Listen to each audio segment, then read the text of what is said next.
Well, hey Noah, I hope you've been well. I think if you look at our videos, we talk about some subtly different concepts. I think the people that are attracted to our respective channels are of a slightly different breed.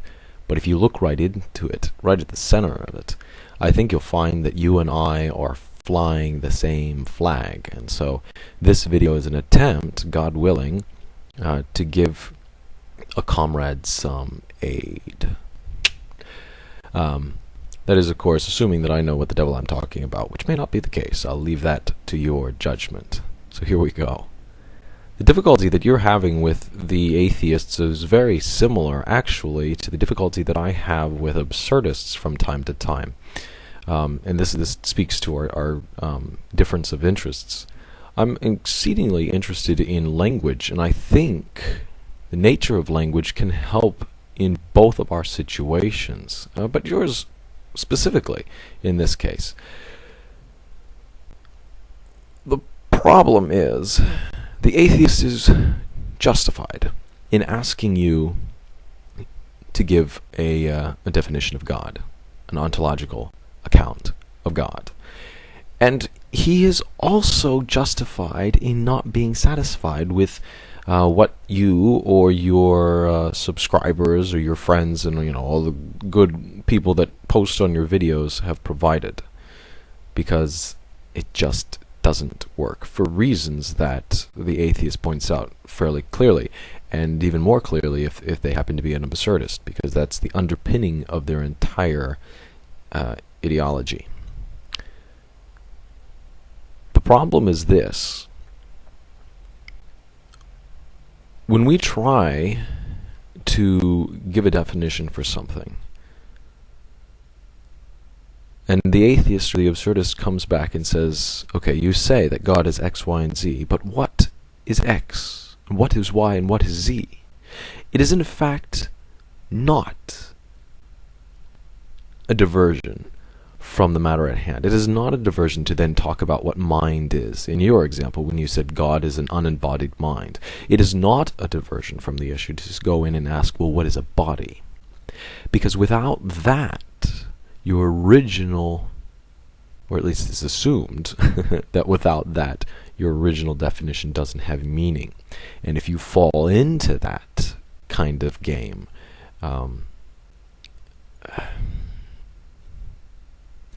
the meaning of your statement is never actually realized. And so really the remedy to this is really quite simple. I'm happy to report, again, God willing, I actually have a clue of what I'm speaking.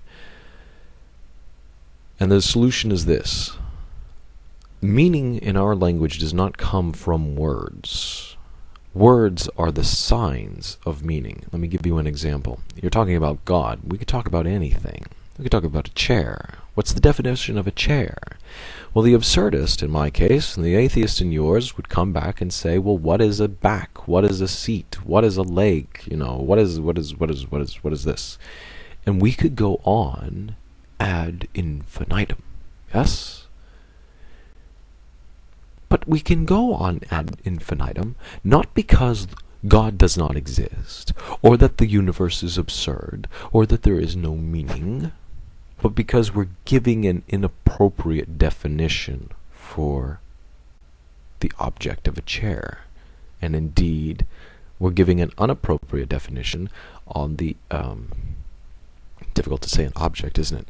On the essence of God. Okay, the essence of a chair, the essence of God. That works. And the reason we can't do that is because a chair does not get its meaning from the words that make up a chair. The meaning is actually a criterion, and this is important. This is the entirety of this video. This is the main point. A criterion exceeds or transcends words. Because, just in the case of the chair example, we can say a chair has a back, a seat, and at least one leg. I mean, whatever, for sake of argument. But this in itself is not a chair, because they could just be assembled in a pile on the floor. What really makes a chair is the relationship that we can see between all of its necessary and sufficient parts. It's the meaning, and it's the relationship, it's the relationship that we find meaning. That's where it's at. So when you try to define God in terms that you would define a chair, it does indeed fall short. And you recognize this in your video. You say that, God ought to transcend the material because God is supposedly the basis, the creator of the material, right? And you're right in saying so. But there's then, of course, the disagreement. You say that, and I agree with it, but then you try to define God in those terms, and it's the argument between those two ideas that I think we'll find the difficulty with our respective dissenters. For example,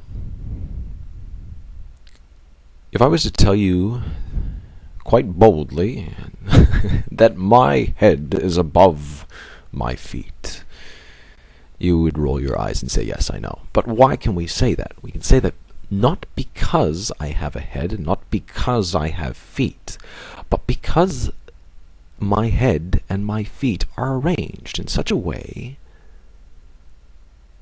in accord with a criterion that allows us to use the word above.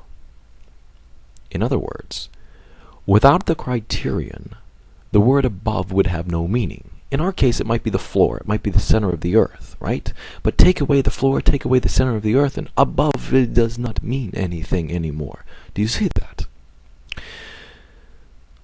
So above cannot be defined by necessary and sufficient characteristics like we could a chair. And indeed, even the idea of chair really can't be defined by more words. It all comes down to the criterion, the idea. And when I say idea, I don't mean thought. I don't mean, dreams and illusions and delusions and all that silliness. I'm talking about ideas. And it's because of that I agree quite strongly with at least the direction you are going with your account of God, by saying it's an unembodied mind, because you're touching on this idea of a non-physical force. Where it really lies is that just like we must have a criterion for above, a criterion for the of all the parts, or the assembly of all the parts of a chair, so too can we only understand God in terms of criteria. And God, being God, is the criteria. And I love that word. Not a lot of languages uses an article quite like we do with the word the. But we do, and so I want to milk it out. God is the criteria for all things. And of course he is. He's the originator of all things. So if you want to give an ontological account of God, you cannot do that in terms of physical things or physical objects. And that's exactly the error that is committed when one says that God is a mind, or God is an unembodied mind, or God is any such thing. God is no particular thing at all other than the criterion upon which all reality is based. Because what can the absurdist say to that? What can the atheist say to that? Well, what is all things? You can't go anywhere. You satisfy it. You satisfy it. I hope that made some bloody sense, and take care of yourself. I hope you and all your loved ones are happy and healthy this holiday season, and if I don't see you again, Merry Christmas.